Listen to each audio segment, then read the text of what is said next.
VP Sara? Well, obvious naman na talagang tatakbo siya. In fact, nakakapagtataka kung hindi siya tatakbo dahil siyang nangunguna sa survey. Sa tingin ko, meron siyang axe to grind sa Marcos administration. Kaya hindi surprising yung pagtakbo niya. At sa tingin ko, yung pinakamalakas niyang makakalaban is si dating Vice President Lenny Robredo.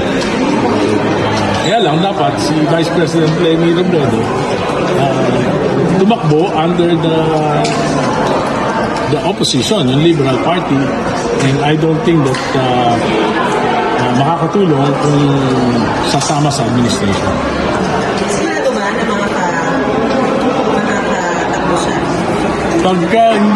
Pagka na-impeach si Vice President Sara, lalong magkakaroon ng public anger, baka kahit sinong Duterte ang ilaban ay manalo. Pero sigurado ba si VP Sara makakatakbo? May impeachment proceedings pa na?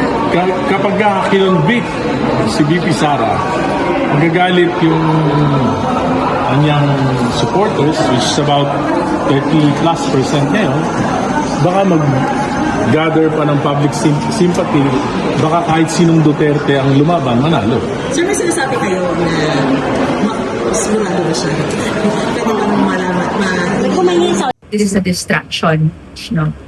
Supposedly, ang taong bayan, ang mga kongresista, ang mga ahensya ay naka-gear, no, na i-pursue ang pananagutan hanggat sa dulo nito.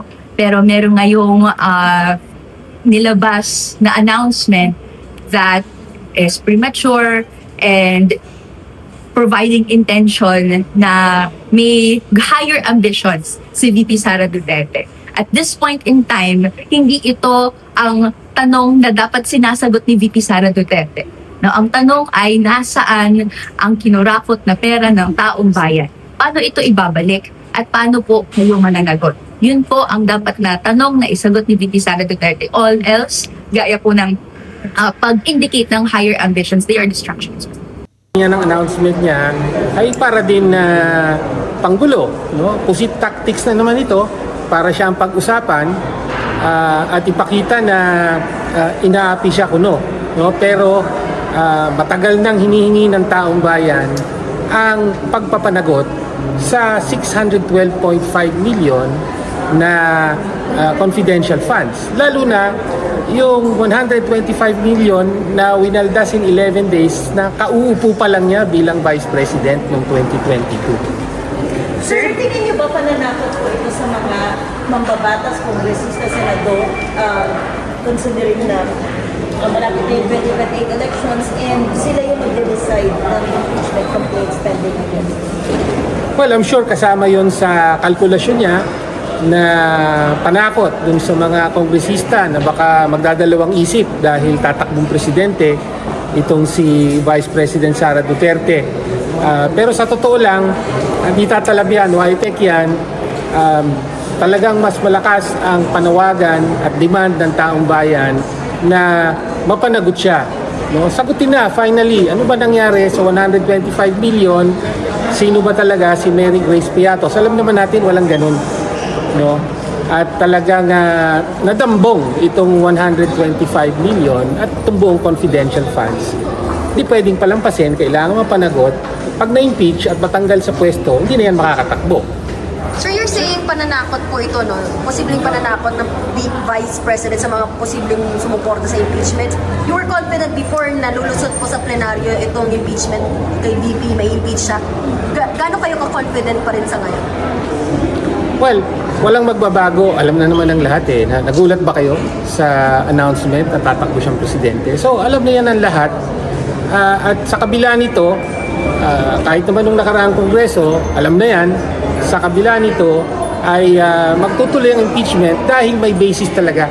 Hindi mo mapagtatakpan ng kahit anong mga anunsyo yung pananagutan na dapat harapin ni Vice President Sara Duterte. Sir, sa tingin niyo, The senators are expected to be impartial always, no matter who is going to be charged or kanino mang articles of impeachment ang sumampa sa amin. We are expected to be impartial. So kahit kandidato, hindi kandidato, kahit sino pa yan, doesn't matter. Saka you're asking me about something that might happen in 2028, October of 2028. Ask me that question in October 2028 na may filing na. Kasi ngayon, everything else is speculation. Everything else is oo daw. Pero yung declaration niya, isn't it too early, SP? Yung declaration niya ng pagtakbo? Ay, kanya-kanya ano yan eh. To each his own. Diba? Siguro, ang sasagot pa nung iba, ang nabasa ko, sagot nung iba is, as if we didn't know. As if we didn't know. Preparations sa for 2028 election. Sino? NBC. Wala pa. Okay.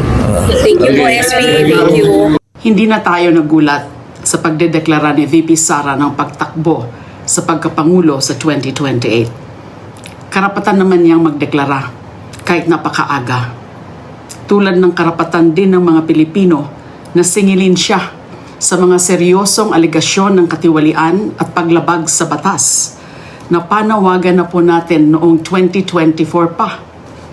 Mas magandang harapin at sagutin muna niya ang mga ito bago ang ambisyon na maging Pangulo ng Pilipinas.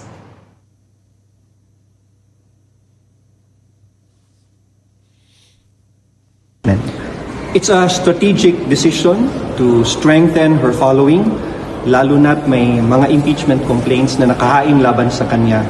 Mabuti din para sa kanya, para malaman niya kung sino talaga ang mga kakampi niya at kung sino ang hindi niya mga kakampi. It's an advantage for her right now, especially that the impeachment complaints will be referred to the Committee on Justice.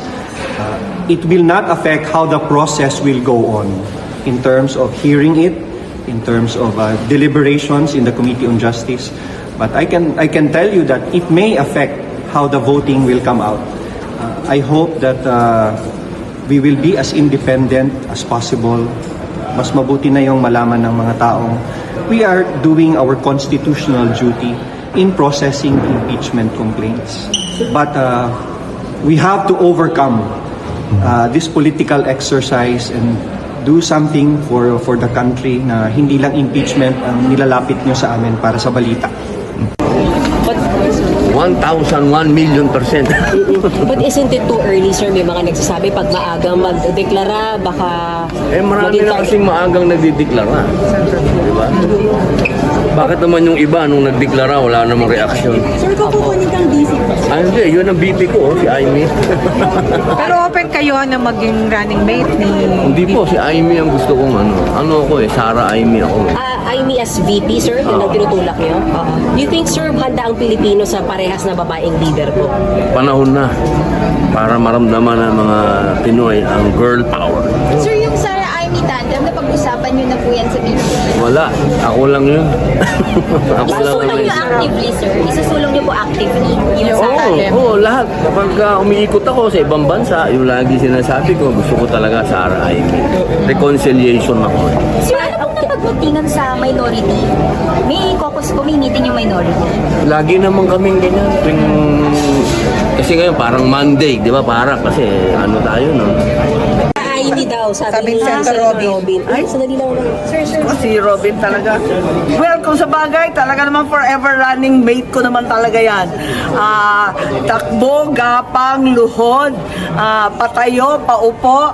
Hindi ko naman siya kailanman iniwanan. Ayun. So, willing kayo mag-VP kay VP Sara pag tumakbo siya sa 2028? Hello, basta sunod-sunuran ako doon. Oo, so open, ma'am. Open to VP. Hindi siya nag-announce. Kaya muna siya. Kayo talaga.